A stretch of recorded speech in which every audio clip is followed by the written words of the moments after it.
Well, we certainly want to welcome you back to Curiosity, Not Judgment. My name is Birga. And I'm Gary. And as we record this, we are right before Thanksgiving. This episode will drop Thanksgiving Eve, but it's certainly one that I've had on my mind in terms of making this topic available as we kind of carry on through the holiday season in total. And it really is, how do we approach our holiday celebrations, our gatherings with family and friends, the parties, all the extras? How do we go through this time in curiosity and not judgment? And I think we need to talk about it because this historically, the data shows, is one of the most stressful times for people, the most damaging in terms of potential for relationship falling apart, the most uptick in addiction and substance abuse and all kinds of things. So this is a stew pot of stuff, relational, substance, all kinds of issues that come to the surface here during these couple of weeks. And so I thought it would really behoove us to have that direct conversation about how do we jump into this season with curiosity, not judgment, really being mindful of how our actions and the actions of others are going to dictate a lot of how we perceive the holidays to go. We've talked a lot about stress in the past on these podcasts. And one of the things that comes to mind is, if you take your standard stress test, it starts with, did you celebrate Christmas this year? Right. And just goes up from there. But it's one of those things that it is a stressor, and it is pouring, miracle grow on any issues that you have, any frayed relationships, any tensions that you have.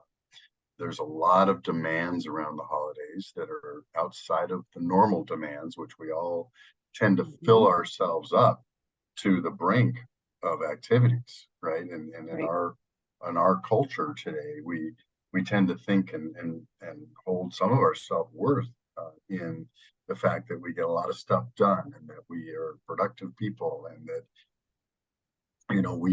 we pride ourselves in figuring out how to stay full but not burnt out, right? So if you're already full and then you add in holidays and the stresses of travel and the everything else that's going on, the family members that you may or may not see during the rest of the year, things can boil over pretty quickly.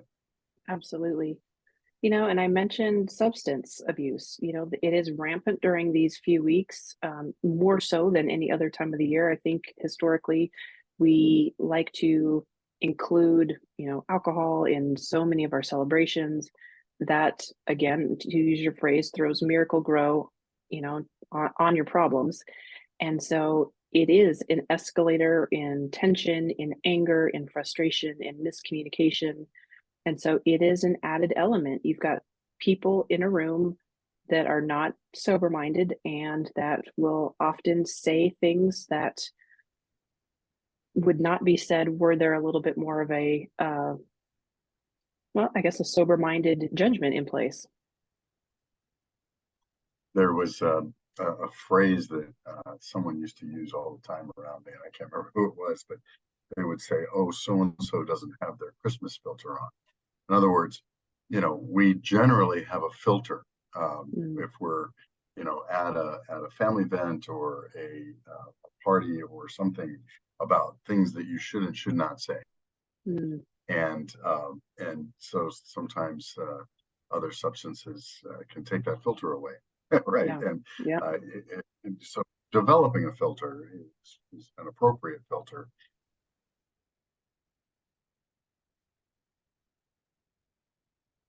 Is probably a good thing. And then not, but when we're around other people, I always like to have an intention when I go to a party like that or a get together, especially with people I don't see very often. And how often do we see people at these things and say, "Oh, we really must get together for lunch, and I miss you." And then those are great, re-get-togethers to have. But what is the intention when you go? Is it to, bring joy into the room? Is it to reconnect with old friends? Is it to you know, talk to the most important person in the room, right? Depending on what our agenda is and what our intention is, uh, that can, you know, that can affect the outcome of the very thing that we're going in. And so I try to have worthwhile intentions, Yeah. and it usually helps. It also helps if you're a couple and you have some intentions going into something like this. And you know, invariably, one person in the couple wants to stay all night and talk to every single person in the room, and the other one's like, okay, let's let's get this thing over with, Hmm. and uh, and let's just be here to make our appearance for the shortest amount of time possible and get out. And so, you know, being intentional even with your partnerships, with in those situations is can sometimes reduce the stress of being there even before you get there.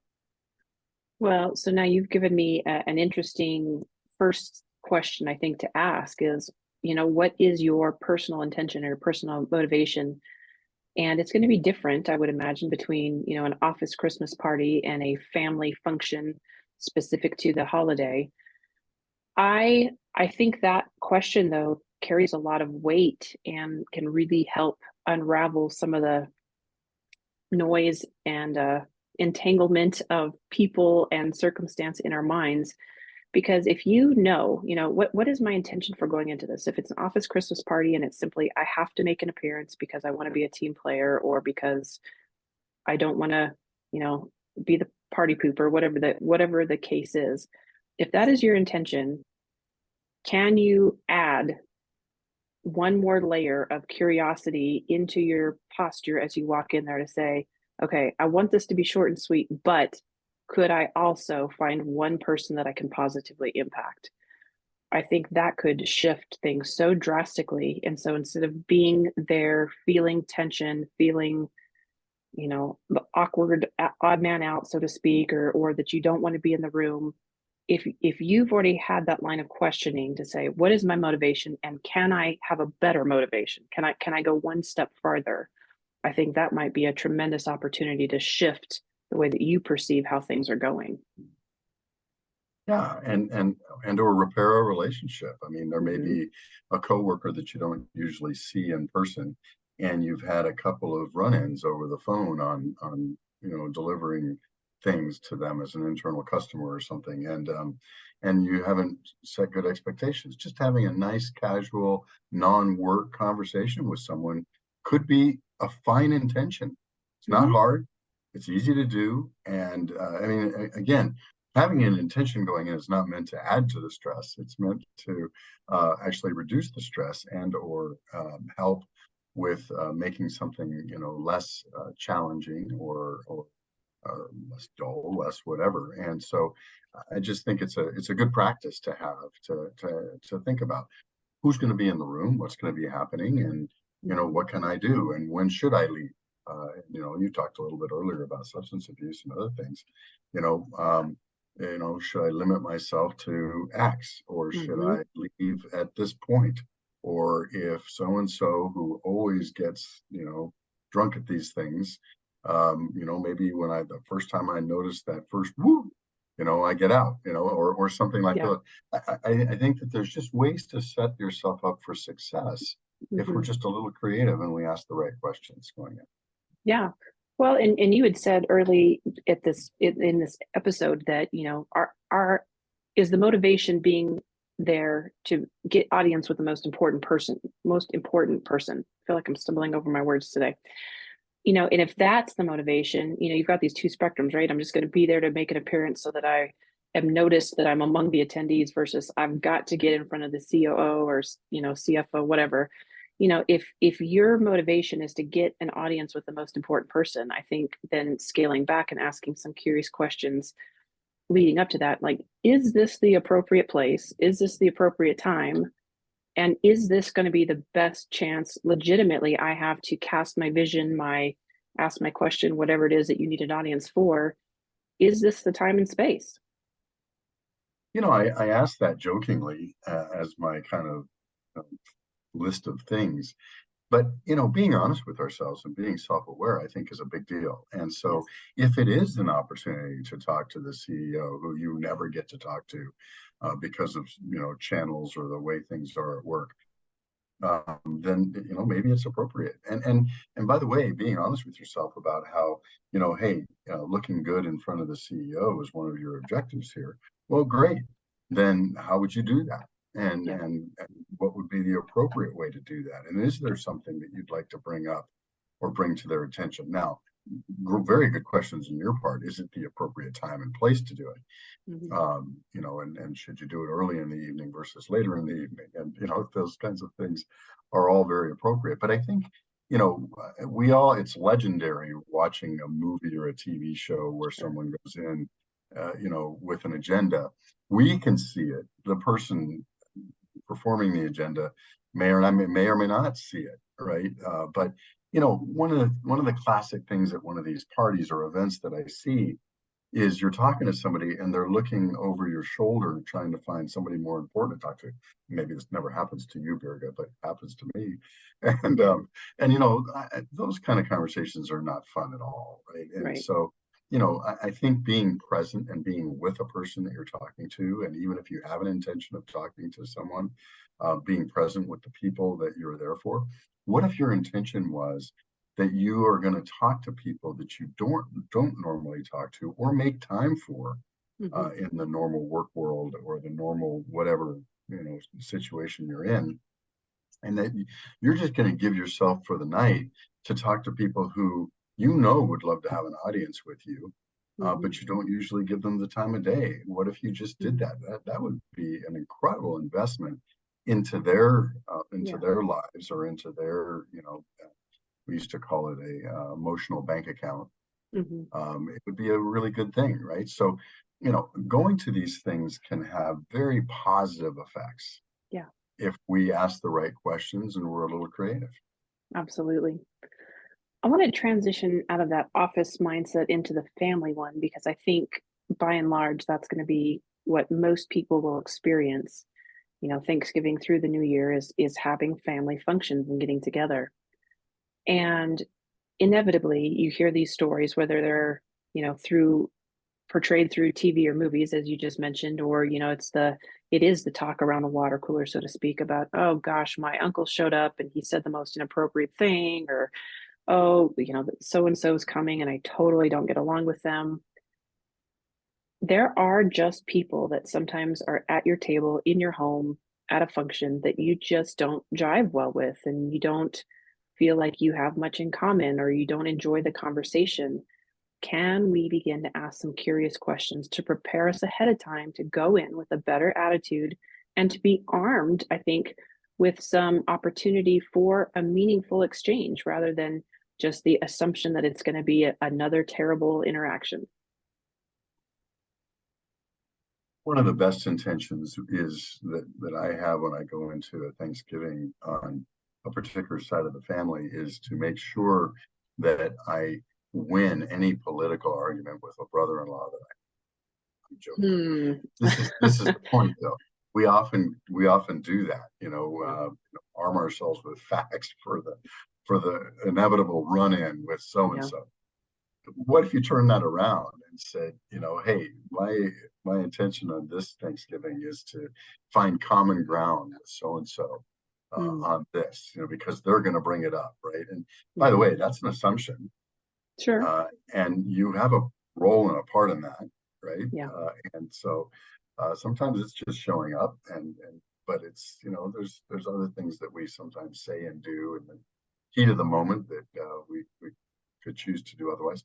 But look, uh, starting out with these people are family, Hmm. and no matter what, they are going to be family at the end, Yeah. and we That's right. might as well do whatever we can to enjoy each other since they're family. Hmm. Is a place to start. May not be the Hmm. place you choose to start, but I mean, think about it. If there is that one person that you hope you don't get sat next to, there's curious questions you can ask yourselves, like, Yeah. why is that? And Mm, why don't I have a good relationship with that person?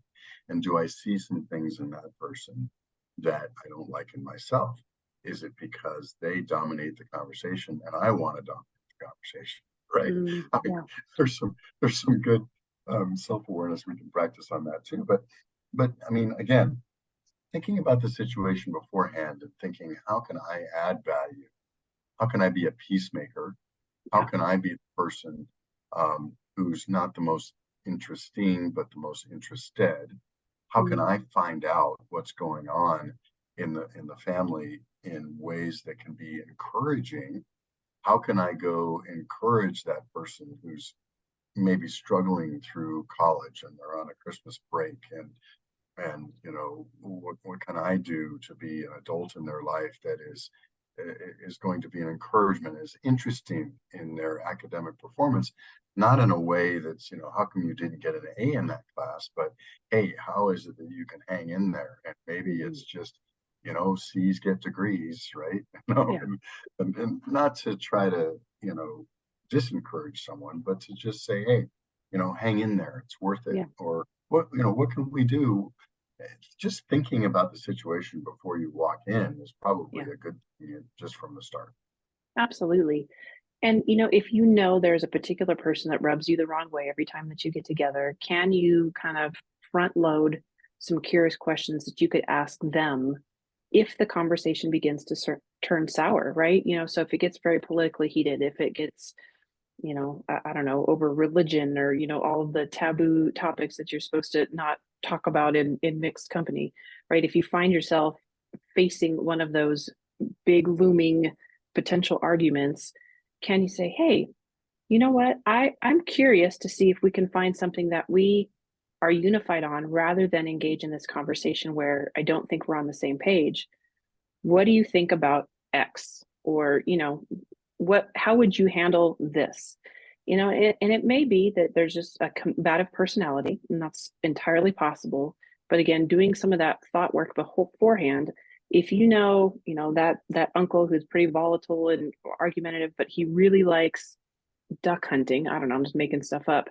Can you look up a few facts? Can you find something that you could redirect conversation in towards so that you can choose to exit gracefully a tense situation and be curious about something that they do enjoy?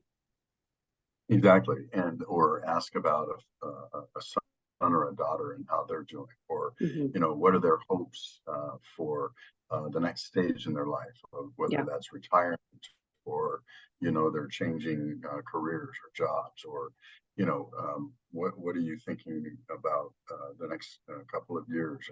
You know, getting them think, as you said, talking about something that they enjoy talking about, something that Hmm. they want to relate, something that's important in their life, other than the obvious topic that you disagree on that they want to have an argument with. The other thing is to just set some ground rules and just say, hey, I'm happy to have this conversation with you, but we come from very different, we come from different backgrounds. We obviously come from different discussion areas or experiences in this regard. And I think we probably want the same thing at the end of the day, which is, start with world peace or something and Yeah. then work down from there. We have different ways that we want to get there. Hmm. Happy to have that discussion about the merits of the different ways, but let's not get into heated arguments about so and so or this party or that Hmm. thing or whatever. And let's just stay away from those kinds of things and have a discussion philosophically about just general approach, right? Yeah. Or what should we raise interest rates or lower interest rates as a result of this? Or in other words, what are things that we can do? What are knobs that we can turn? What are things that we can affect in our own lives that might help the situation, rather than just arguing about who you support or who you don't support? Right. Exactly.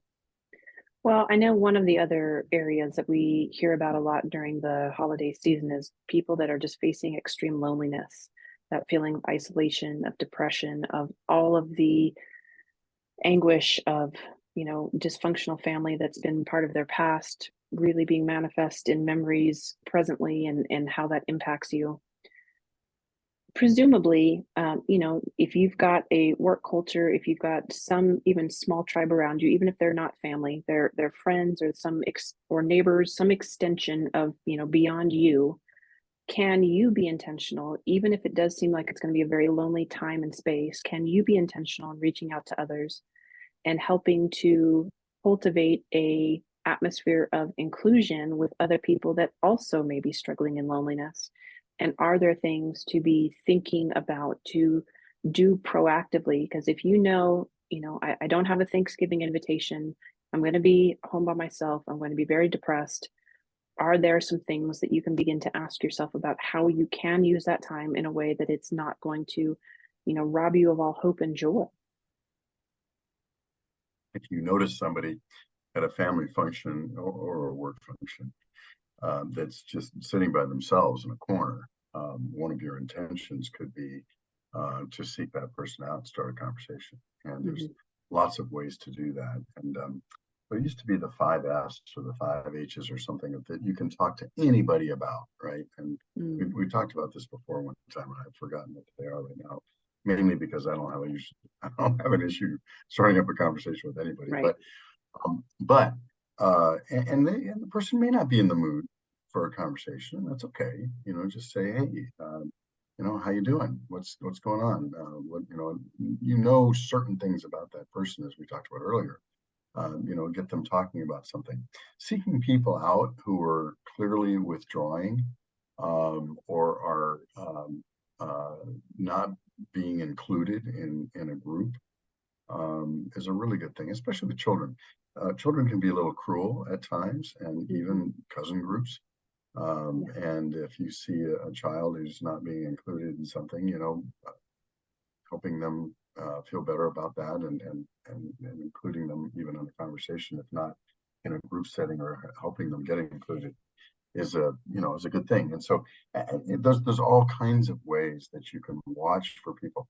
Look, everybody has been through some trauma since you Mhm. last saw them, Sure. whether it's a micro trauma or a macro trauma. Yeah. And anything that we can do to encourage others, especially during this time, because again, the holidays point out any issues that we're having.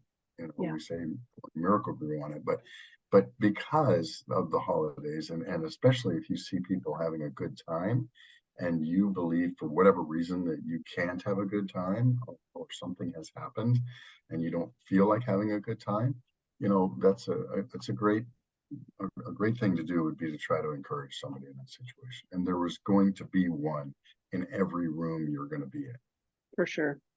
I think I want to kind of close up this conversation with saying, if you, listener, are the person that feels isolated, feels like you don't have anywhere to go, or no one to be with, I just again want to encourage you to be curious about other people that you observe that may also be in the same space, and how could you include them and maybe make the holiday better for both of you.